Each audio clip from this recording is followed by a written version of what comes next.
The president signed a bill to release the Department of Justice's full Epstein case files. You know, when Epstein was alive, nobody cared about him. When he's dead, they care about him. But it's really a Democrat problem. It's not a Republican, it's a Democrat problem. In recent weeks, a wave of new revelations has once again brought Jeffrey Epstein's notorious network into the spotlight. With the release of previously sealed files and documents, a complex web of connections involving powerful figures across political lines has begun to unfold. Among them, President Donald Trump is once again at the center of public scrutiny, raising questions about accountability, influence, and justice. The Epstein files, which include decades of investigation records, flight logs, and witness testimonies, reveal a disturbing pattern. Many wealthy and influential individuals had close ties to Epstein, a convicted sex offender whose criminal activities spanned years and involved allegations of trafficking minors. One of the most controversial aspects of these disclosures is the extent of Epstein's network and the involvement of prominent figures, including politicians, business magnates, and celebrities. Among those names, one recurring figure is President Donald Trump, who had documented interactions with Epstein in the past. While Trump publicly distanced himself from Epstein after his arrest, the newly released files suggest that their relationship was more extensive than previously acknowledged. Flight logs from Epstein's private jet, famously dubbed the Lolita Express, show that Trump flew on Epstein's plane multiple times, though the exact nature of their relationship remains a matter of debate. What the files also reveal is a pattern of association, social events, private parties, and meetings that involved Epstein and various high-profile individuals. Critics argue that these connections raise serious questions about the extent to which powerful figures may have been complicit or turned a blind eye to Epstein's criminal activities.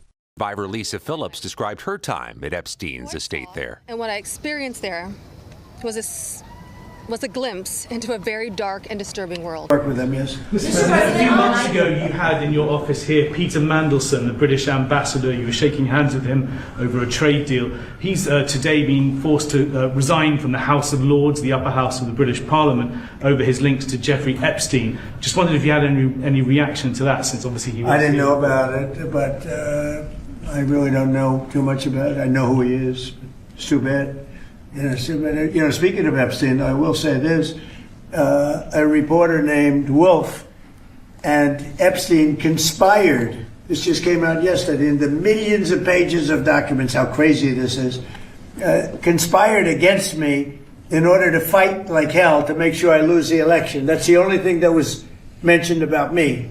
Now, about Democrats, some really bad stuff.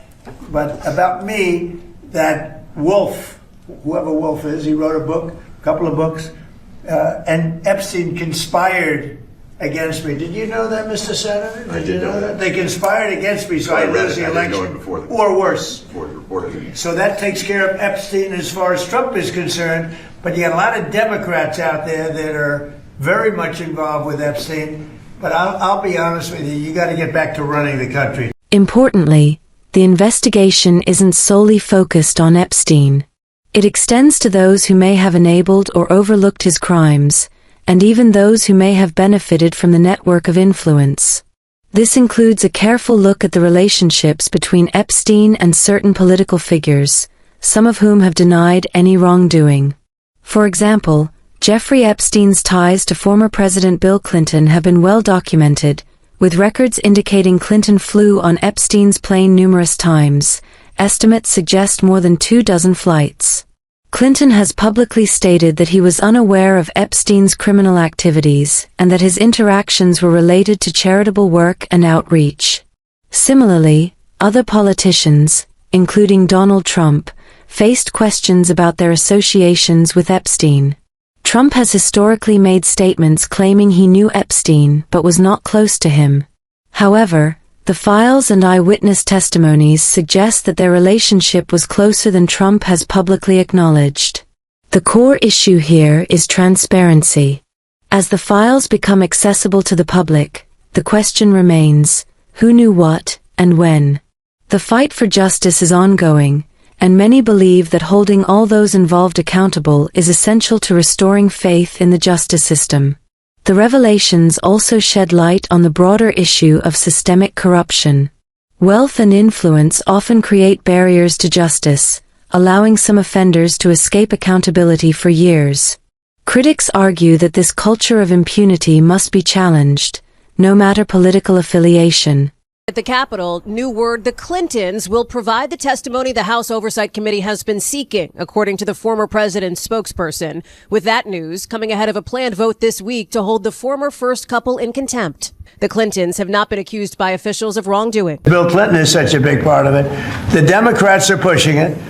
And the problem is that it's turning out to be the Democrats that were with and conspired with Epstein. President Trump is calling on the FBI and the Justice Department to look into the relationships between Jeffrey Epstein and a number of prominent Democrats. The names on that list include Bill Clinton. You ought to be speaking about Bill Clinton, who went to the island 28 times.